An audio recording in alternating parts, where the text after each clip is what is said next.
Egon, thanks for joining me. It's great to see you again. Likewise. What are the major areas of development in technology that you're seeing that are important to the special operations community? Yeah, I think the biggest increases in capability, and really where I'm seeing a lot of investment out of necessity, is with regard to data at the edge. And you'll see a lot of conversations going on. You'll see a lot of booths here at the show where the focus is on doing things like pushing really serious compute power to the edge.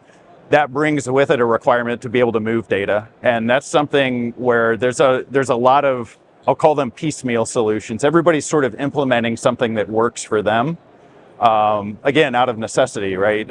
You do what you have to do to get the mission completed. There's a lot of amazing technology. We're seeing things in terms of getting data communications at the edge that rivals what we would have seen in enterprise networks 10 years ago. That's significant. But again, it's a lot of piecemeal solutions of really good technology without a true sort of standardization across the forces. What happens when we do that is we have, a lot of times we see these, especially when you're talking about tier one operators, you see these forces blended. And that certainly trickles down into conventional forces as well. The other thing that you see is at the very top echelon, this technology is starting to permeate. You're not seeing it trickle down as quickly as it needs to. It's a normal problem, right? That's not unexpected. But I think the reality is the tech that's available to these forces has sort of generationally advanced overnight.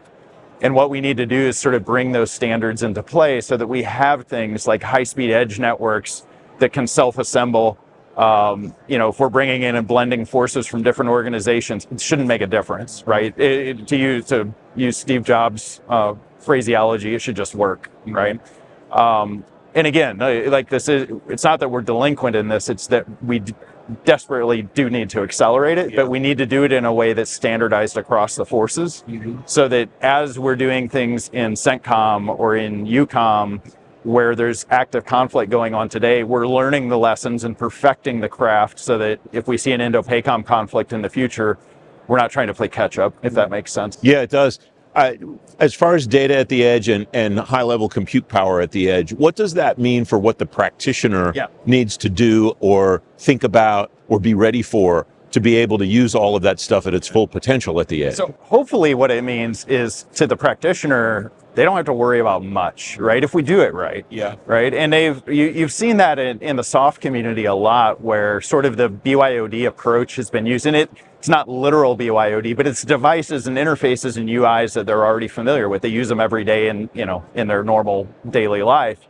And we extended that to the warfighter, and it worked incredibly well.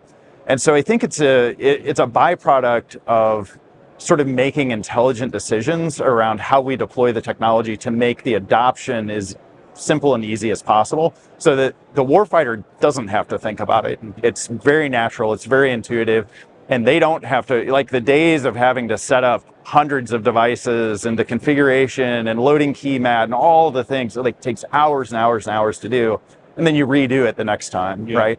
That sort of needs to go away. And certainly the technology exists to allow for that, and just give them the communications and the data and the compute power at the edge that they need to be able to increase survivability and lethality as much as possible.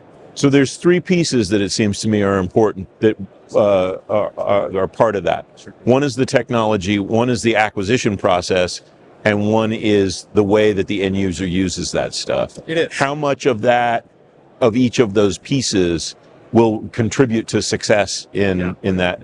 So I will say that I'm biased, right? And I think everybody in this room is biased in one way or another. Sure. I'm probably biased towards the warfighter, right?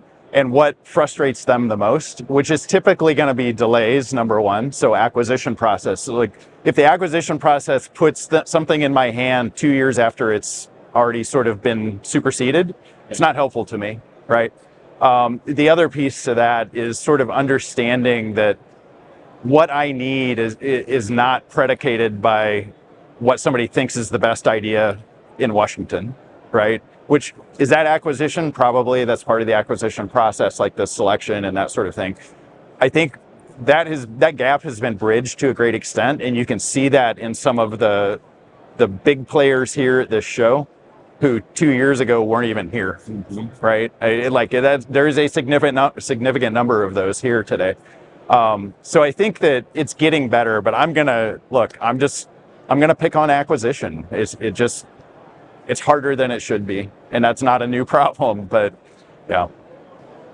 Egon, it's great to have you here. Thanks for your time. Always appreciate it.